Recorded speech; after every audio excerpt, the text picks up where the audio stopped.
Right, a very good morning, Team Zimbabwe, Team Mukundi, Africa, Team Africa and beyond, Team ABTN. Welcome to this program. Let us have a discussion. Let us talk. South Africa Minister for International Relations, Naledi Pandor, went on to actually tell President Mnangagwa the truth and tell the Zimbabwean government the truth.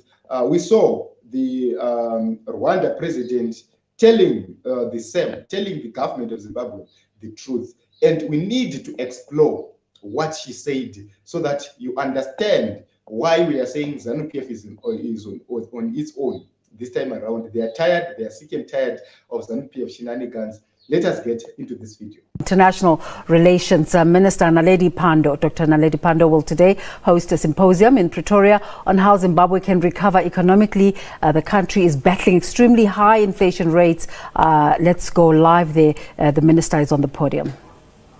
In exploring the theme that we have chosen. Now, as the Department of International Relations, we have some appreciation of the nature of the challenges and the various economic and social imperatives. By all accounts, and Professor Makhanye has referred to some of them, there are serious and seemingly intractable political factors that might need attention, and in fact do need attention, if solutions are to be effective or implementable. The political formations in Zimbabwe remain at loggerheads and have apparent deep antipathy toward each other, which makes joint decision-making and planning extremely difficult. It seems clear that even as we support the call for an end to economic sanctions, the political dynamics that we observe are inextricably linked to the economic solutions, and thus the politics and the economic, as well as the social, need to be confronted simultaneously. We're not going to achieve the economic resolution without resolving the political, intractable hostility and lack of amity or social conjoining on finding a national solution.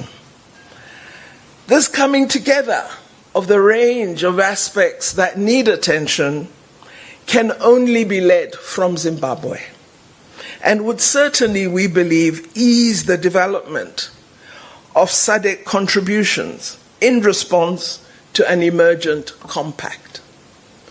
We would be greatly assisted in playing a positive role if we knew there was a shared notion in Zimbabwe of what must be done.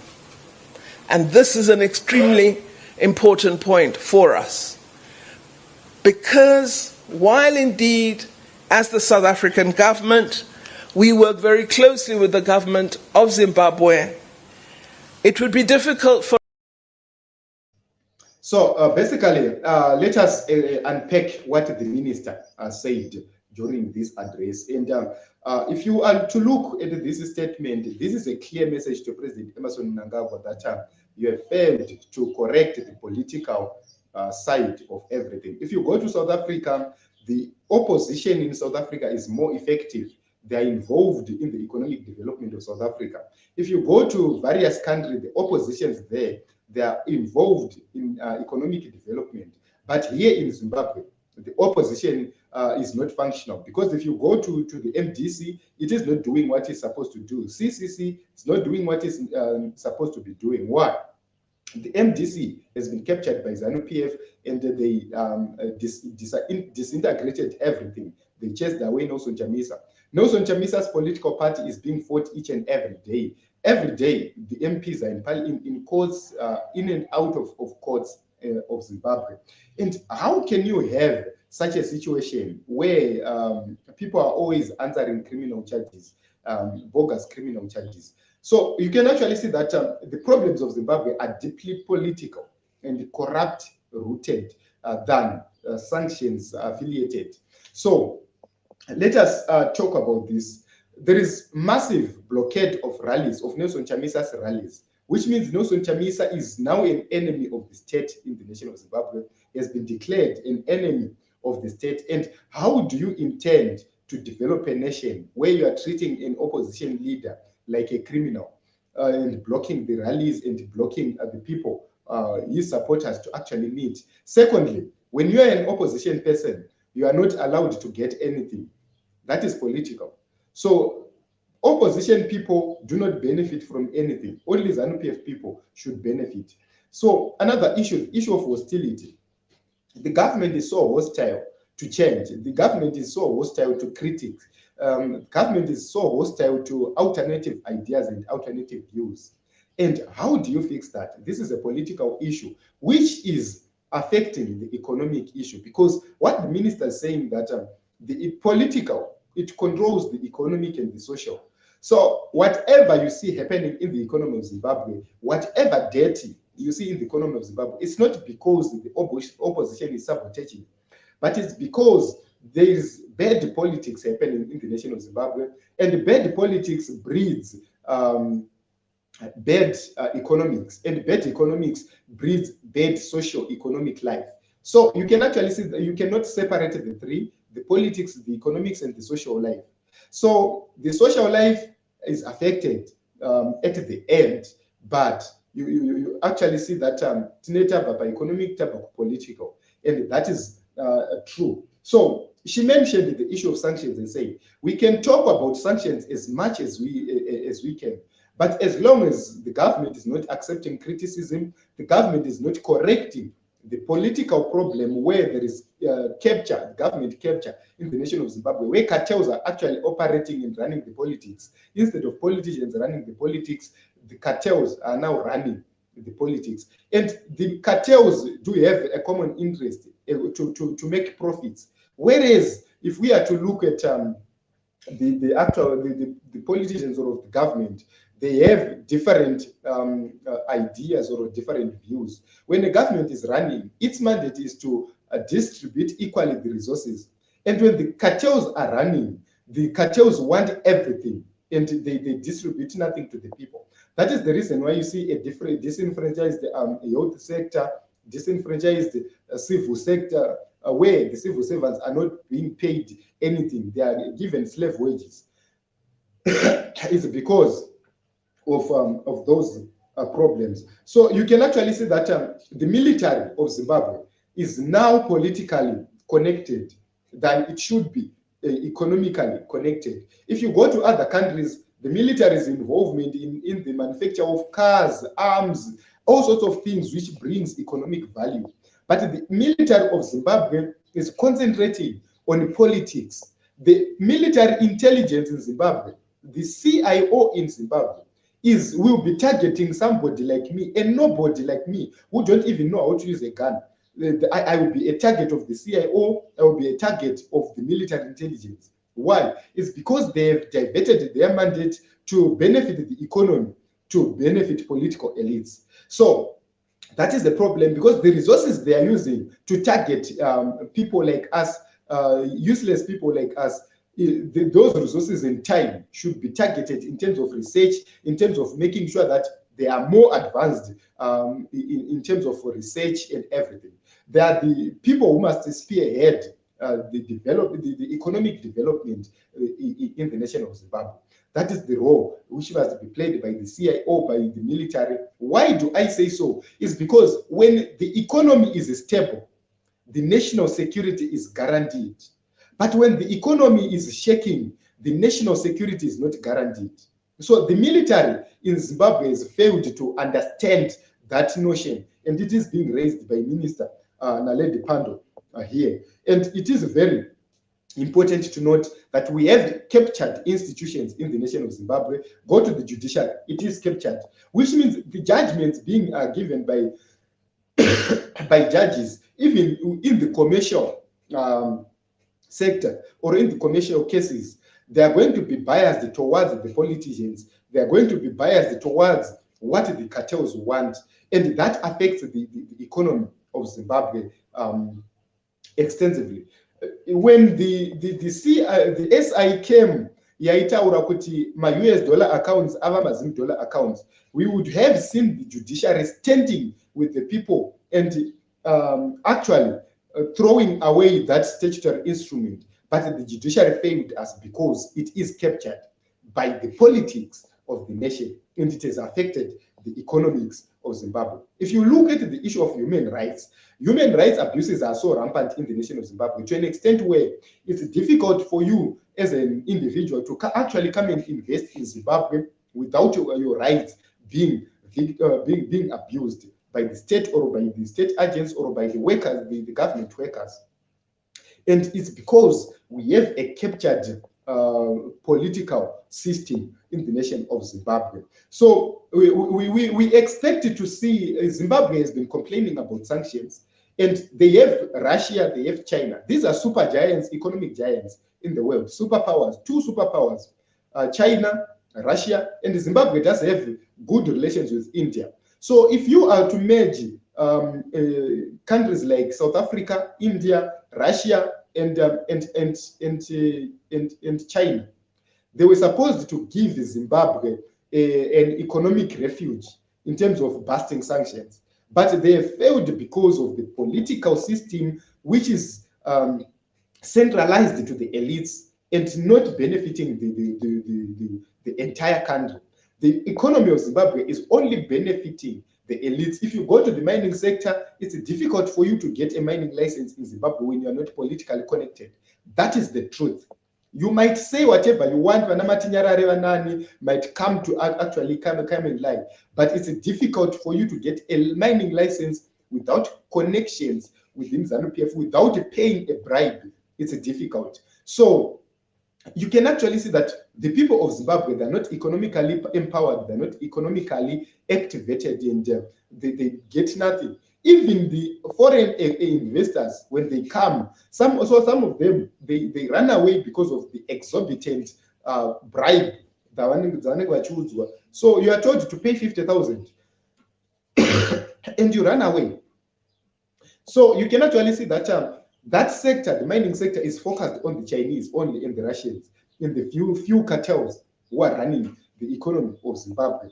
And that is very, very important. And the politics is affecting the economics. So for SADC to have access in the nation of Zimbabwe, let us remember that South Africa sent two delegations to Zimbabwe.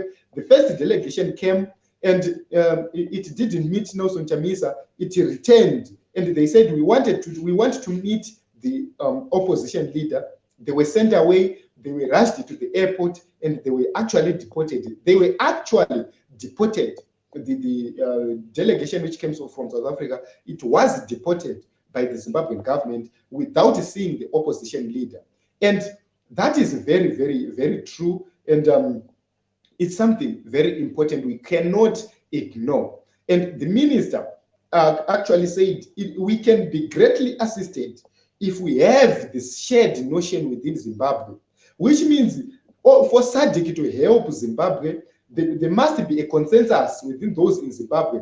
They must come and meet the president and meet the opposition, not only the president and the opposition, and all stakeholders in Zimbabwe. They must meet everyone.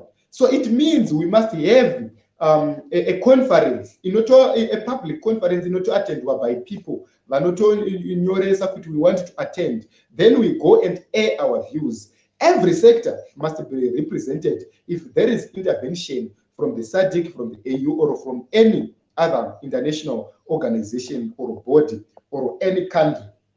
So you can actually see that as Zimbabweans, we must be on the forefront leading the resuscitation of the Zimbabwean economy, not the South Africans, not the other way around. So if you look at the statement from Minister Pandor, look at the statement from Minister Motsoaledi, look at the statement from Minister Zulu.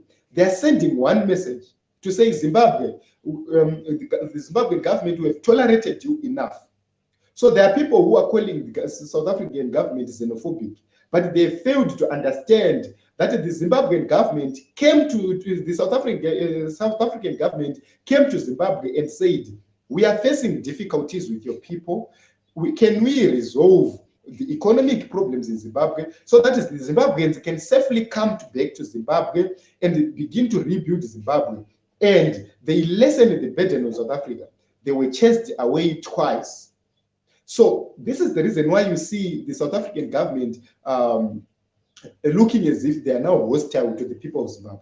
They want the people of Zimbabwe to actually come back and vote so that they correct the problem we have in Zimbabwe. They know that if the people in South Africa comes to vote, they will change, will come to Zimbabwe. That is the reason why the Zimbabwean government is so defensive about that, and they don't want that involvement. So another issue is that we need experts to actually come and assist in dealing with whatever is happening in the nation of Zimbabwe. Not makrooks akungononhongwa neZANU-PF, vana Passion Java, vana Delish Nguwaya, and so forth. These are crooks, not experts. We really need experts to come and actually deal with the problems of Zimbabwe. People like Rutendo Matinyarare, these are not experts. They know nothing about resuscitating the economy. These are just loud mouths, people who just talk propaganda, and they can't help. So we really need experts to come and actually draft how to deal with the Zimbabwean problems, or the problems being faced by the people of Zimbabwe. If you look at the embassies of Zimbabwe are just useless and are doing nothing. Why? People were supposed to be able to register to vote at Zimbabwean embassies and consulates. That should happen. If Zimbabwe is to have a democratic space, they must allow the embassies and consulates to actually register people to vote. They must allow the embassies and consulates to actually deal with the issue of passports. But that is being delayed and being fought by ZANU-PF. It's because ZANU-PF is against change. ZANU-PF is against anything, any improvement. So I don't want to take much of your time here. I want to read a few comments. Jackie Ngwenyans, our suffering is because of ZANU.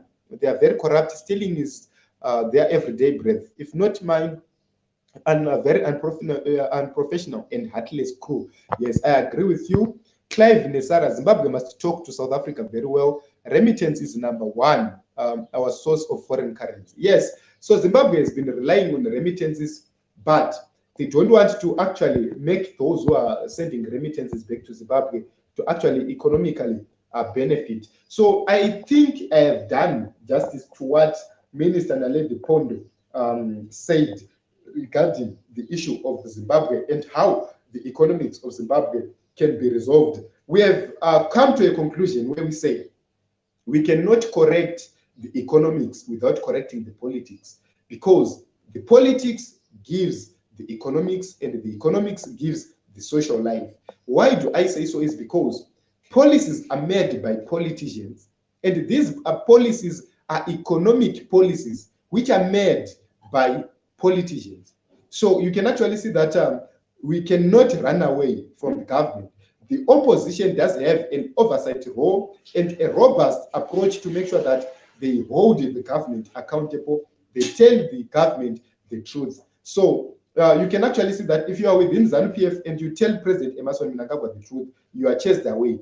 But if you are from the opposition, they do nothing to you. So that is what we need to have in the economics of Zimbabwe, so that we correct everything. Jackie Ngwenyans, thank you. Happy Sunday.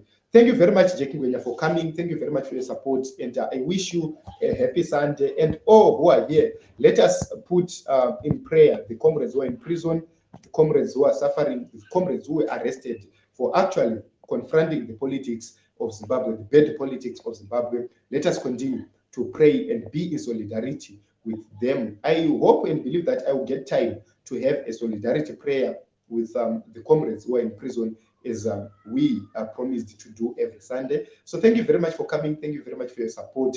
In the comment section, Rambai Mchituza, your views, your comments and your suggestions, so that